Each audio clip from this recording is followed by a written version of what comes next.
Western countries में इसका टीकाकरण हो रहा है, लेकिन यहाँ अभी नेशनल उसमें नहीं रखा गया है।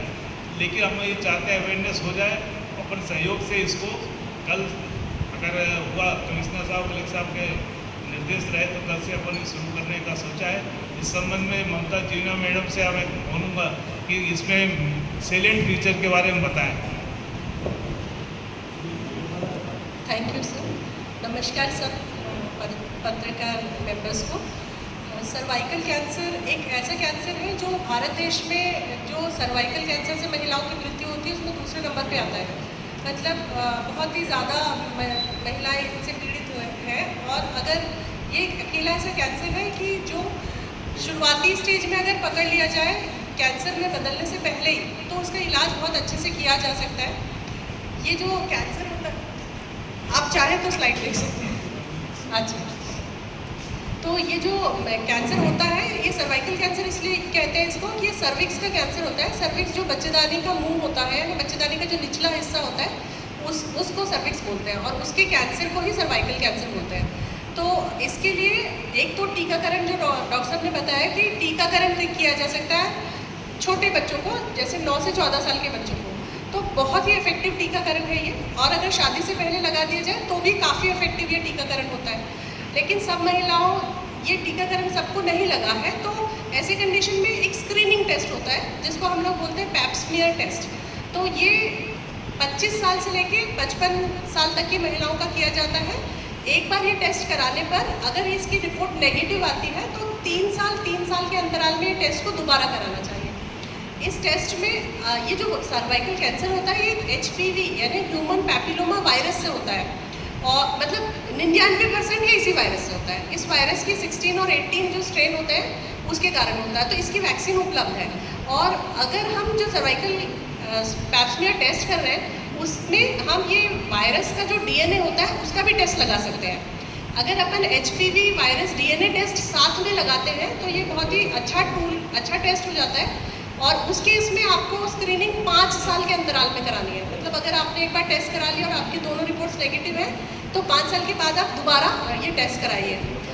अगर किसी महिला में ये पॉजिटिव आता है, लाइक उसमें कोई चेंजेस दिख रहे हैं टेस्ट में, जो कि एक साइटोलॉजी टेस्ट होता है जिसमें सर्विक्स यानी बच्चेदानी के मुंह से थोड़ा सा लिक्विड लेके जिसमें सेल्स होते हैं उसकी जांच पैथोलॉजिस्ट लेबोरेटरी में करता है। उसको दिखता है कि ये सेल्स एबनॉर्मल है और इसमें HPV वायरस का इन्फेक्शन भी है। तो ऐसे केसेस में हम उसको, जब वो कैंसर में बदला भी नहीं है, उसको उस स्टेज में कैंसर में बदलने में लगभग ऑन एन एवरेज 10 से 15 साल का समय लगता है।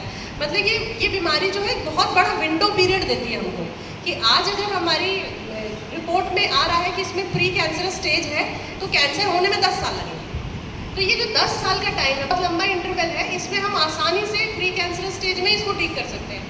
पर दिक्कत ये है, क्रैक्स ये है कि जो महिलाएं जिनकी मृत्यु होती है या जो ये आती है एडवांस स्टेज में, बहुत ही लेट स्टेज में आती है, स्टेज 2+ मतलब B3-4 स्टेजेस में आती है, तब ये इतना एडवांस हो चुका होता है कि कुछ स्टेजेस में सर्जरी ही पॉसिबल नहीं होती है।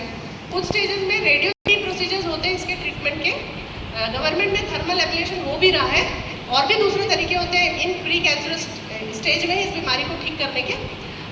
और उसके बाद उसका फिर फॉलोअप होता है कि 1 साल के बाद कराए, तो कैंसर होने से पहले ही हमने उसको ठीक कर दिया। और मतलब ये हम लोग का ये है, हम ये आशा करते हैं कि ये अवेयरनेस जनता तक पहुँचे, और जो भी महिलाएं जो 25 साल से लेकर 55 साल की उम्र में है और सेक्सुअली एक्टिव है, चाहे उनको कोई लक्षण है चाहे उनको कोई लक्षण नहीं है, चाहे उनके बच्चे हैं नहीं है, हर महिला को ये पैप स्मीयर टेस्ट कराना ही चाहिए। और नॉर्मल आने के बाद खत्म नहीं है बात, नॉर्मल आने के बाद आपको 3-3 साल में उस टेस्ट को रिपीट भी कराते रहना चाहिए। ये टेस्ट लगभग प्राइवेट में पैप स्मीयर 1000 से 1100 रुपये में उपलब्ध है। और अगर अपन इसमें HPV DNA भी करते हैं तो जो कि बहुत ही अच्छा टेस्ट है, उसके बाद ये 25 अपने को 5 साल का इंटरवल मिलता है कि आप 5 साल में दोबारा कराना है, तो ये लगभग 2400 रुपये में उपलब्ध है। ये हरदा में अवेलेबल है, और सारे गायनिक्स जो हरदा प्रैक्टिस कर रहे हैं ये टेस्ट करते हैं, पर पब्लिक को अवेयरनेस ही नहीं है, इसलिए वो कैंसर से पहले टेस्ट नहीं करा पा रहे हैं। तो यही आज का मकसद था कि उनको अवेयर करना कि ये स्क्रीनिंग टूल हमारे पास है, इसका फ़ायदा उठाएं। Thank you. हो रहा है NCD के माध्यम से हो रहा है, वहाँ फ्री होता है। और वैक्सीन अभी गवर्नमेंट में नहीं चालू है, प्राइवेट में ज़रूर लग रहा है। इसीलिए मैंने कलेक्टर साहब ने बोला कि अब इस संस्थाओं के माध्यम से NGO के माध्यम से इसको चालू करने का उन्होंने प्रयास किया है।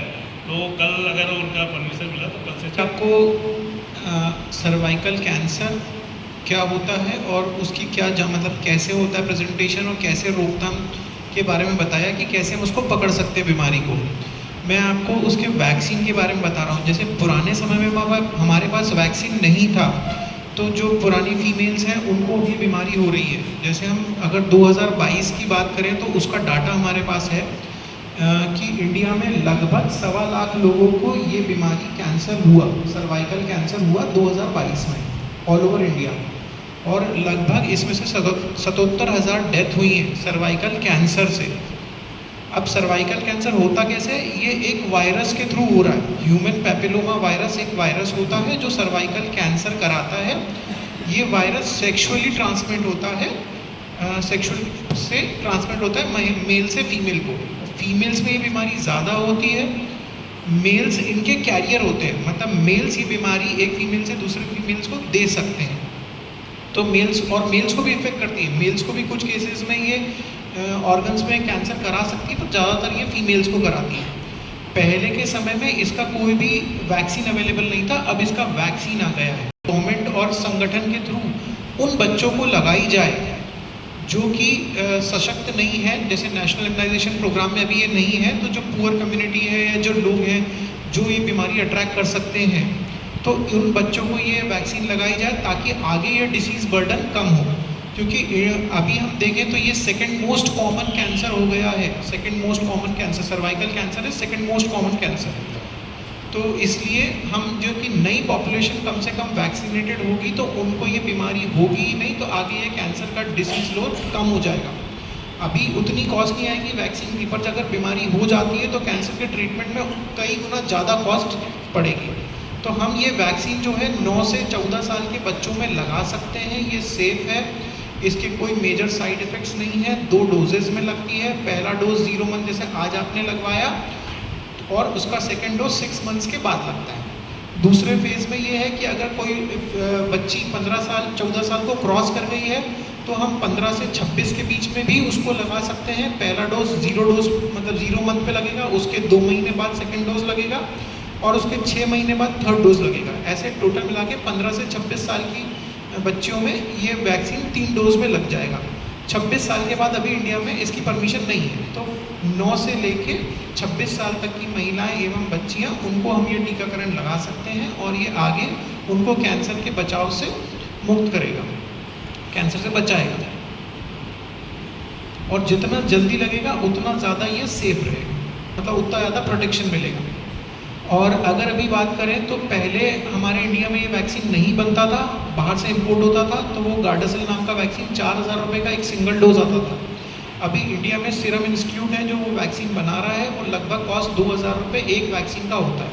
मतलब एक बच्ची अगर 9 से 14 साल में हम ये वैक्सीन लगाते हैं 2 डोज, तो 4,000 रुपये कॉस्ट पड़ती है उस बच्चे को। तो अभी ये सर ये प्रोग्राम के through free of cost tribal जो लड़कियां हैं हॉस्टल से ये प्रोग्राम शुरू करा जा रहा है, पायलट प्रोजेक्ट, कि उनको फ्री ऑफ कॉस्ट जो लोग ये वैक्सीन नहीं लगा सकते उनको लगाई जा रही है।